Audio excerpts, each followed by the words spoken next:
हमारे साथ है शिवसेना उद्धव बाला साहब ठाकरे पार्टी के नेता सचिन भाऊ अहिर हमसे बात करने के लिए। सचिन जी, कल जो आपका एक विधानसभा क्षेत्र है जहां से संजय दीना पाटिल चुनाव लड़ रहे हैं आपके सीट से, वहां से कल कुछ जो बीजेपी का वॉर रूम है, जैसा आप लोगों द्वारा कहा गया कि वीडियो बनाए जा रहे थे, कुछ गलत काम किए जा रहे थे, क्या है ये पूरा मामला? दो चीज़ है।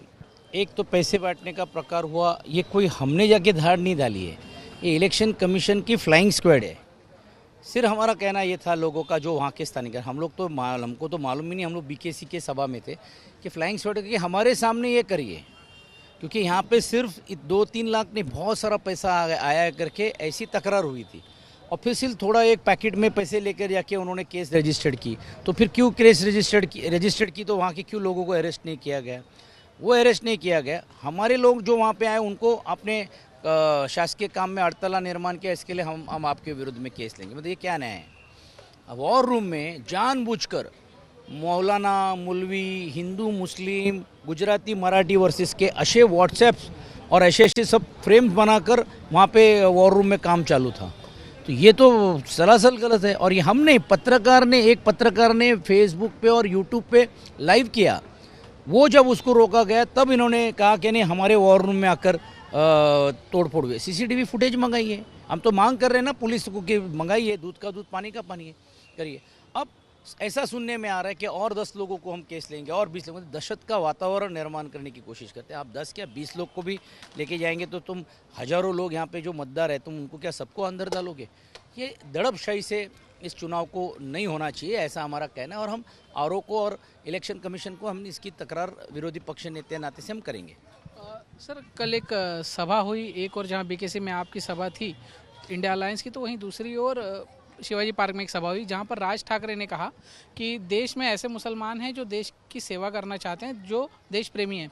लेकिन एक और उन्होंने ये भी कहा कि ओवैसी जैसे लोगों के घर पर आर्मी भेजनी चाहिए, तलाशी होनी चाहिए। इस बयान को किस तरीके से देखते हैं आप? लोकशाही में हर एक को अधिकार है। अगर ओवैसी अगर कोई गलत बात करते या कोई भी मुस्लिम समाज का, कोई भी हिंदू समाज का गलत हो, तो कायदा है हमारे पास। वो क्या एक समाज के लिए ही नहीं है ऐसा? और आप एक बाजू में कह रहे हैं कि आप मुसलमानों का द्वेष करते हैं, क्यों नहीं आप कहते कि ये मुसलमान, नाम लिख के याद ही दीजिए। आप बात करने के जनरलाइज करते हैं। आप तो मंगलसूत्र तक चले गए, सबसे ज़्यादा बच्चे पैदा करने वाली कौम को ये सब देंगे करके इतना तक कह गए। फिर वहाँ में कहते कि ऐसा हम अगर मैं हिंदू मुस्लिम करूँगा तो मुझे राजनीति में रहने का अधिकार नहीं। तीसरी बार कहते कि ईद में हमारे घर में खाना बाजू के घर में से आता था। हमारे उद्धव जी ने कहा मेनू बताइए क्या आता था। कहने का मतलब है कि एक आप क्या बोलना चाह रहे, क्या नहीं करना चाह रहे। कल राज ठाकरे जी का भाषण मैंने बहुत गौर से सुना।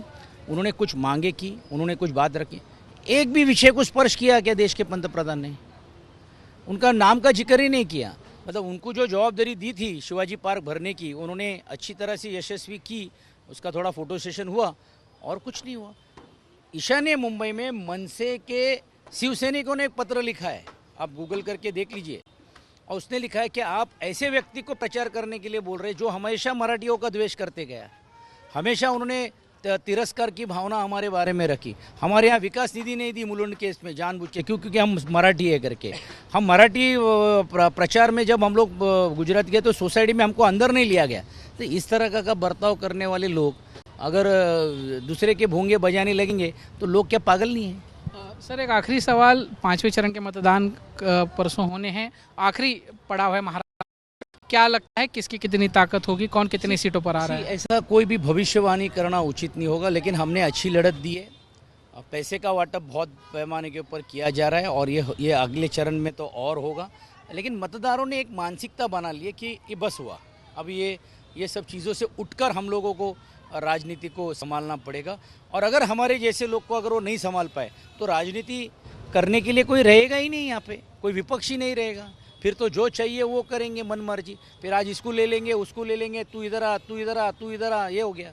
तो फिर जैसे कल केजरीवाल जी ने कहा कि हम देश को पुतिन के विचारों से प्रेरित होकर लेके जाना चाह रहे, रशिया के जैसे, या बांग्लादेश के विचारों के में लेके जा रहे, जहाँ विपक्ष डाल देता है और सत्ताधारी पार्टियाँ सालों साल चुनते जीत कर आती है।